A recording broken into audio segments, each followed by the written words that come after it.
नमस्कार, स्वागत है आपका। आप देख रहे हैं बात सही है और मैं हूं आपके साथ मोनिका। जब भारत देश के सबसे डरावनी जगहों की बात होती है तो सबसे पहले नाम आता है भांगड़ के किले का। भांगड़ का किला राजस्थान में है, जो जयपुर से 118 किलोमीटर दूरी पर बना है। यह देश की सबसे भूतियत कही जाने वाली जगहों में से एक है। 17वीं शताब्दी में इस किले का निर्माण आमेर के मुगल सेनापति मानसिंह के छोटे भाई राजा माधो सिंह ने करवाया था, मगर अब यह जगह वीरान है। किले के परिसर में हवेलियों, मंदिरों और सुनसान बाजारों के अवशेष खंडर के रूप में खड़े हैं। शाम को सूर्यास्त के बाद कोई भी व्यक्ति यहाँ नहीं जाता। कहते हैं कि यहाँ अंधेरे में पैरानॉर्मल एक्टिविटीज आज भी होती है। इसके बावजूद पर्यटक इस खूबसूरत किले को देखने के लिए यहाँ पहुँचते हैं। आज हम आपको बताएंगे इस किले के इतिहास के बारे में। आइए जानते हैं कि यहाँ पर ऐसा क्या हुआ था कि भांगड़ का किला भूतों का गढ़ बन गया।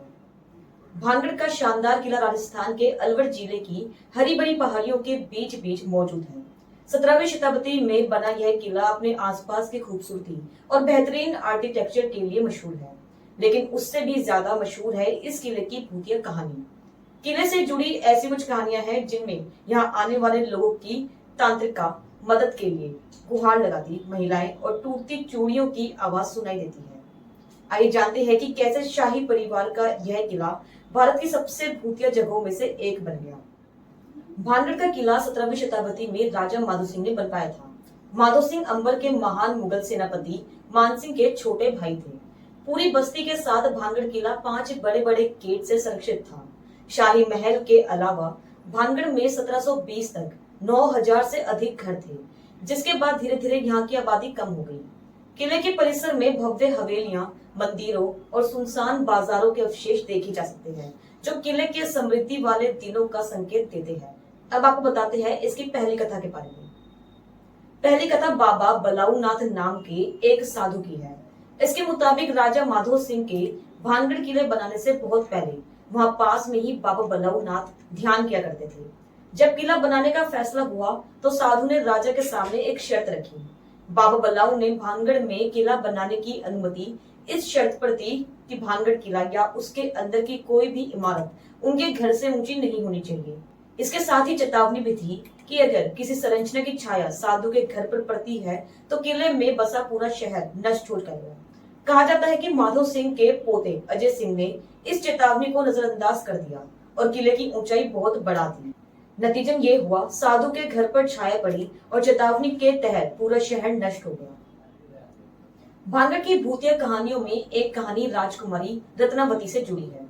राजकुमारी रत्नावती बहुत सुंदर थी और देश के शाही परिवारों से उसको चाहने वालों की अच्छी खासी तादाद थी। काले जादू में माहिर एक तांत्रिका को भी राजकुमारी से प्यार हो गया। एक दिन जब राजकुमारी अपने सहेलियों के साथ खरीदारी करने गई तो जादूगर ने उसे इत्र यानी परफ्यूम खरीदते हुए देखा। तांत्रिका ने राजकुमारी के इत्र को लव पोशन में बदल दिया।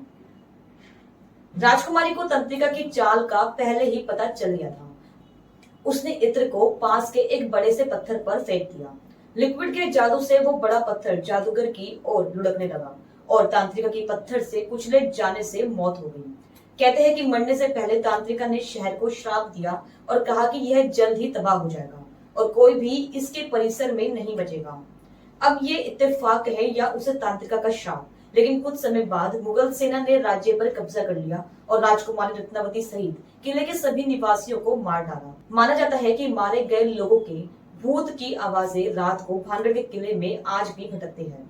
कई लोग इनकी आवाजों को सुनने का दावा भी करते हैं। किले से दिखने वाले खूबसूरत प्राकृतिक नजारों के अलावा इसकी भूतिया कहानी पर्यटकों की भारी भीड़ को अपनी ओर खींचती है। भूतिया होने के कारण सूर्योदय से पहले और सूर्यास्त के बाद यह किला पर्यटकों के लिए वर्जित रहता है।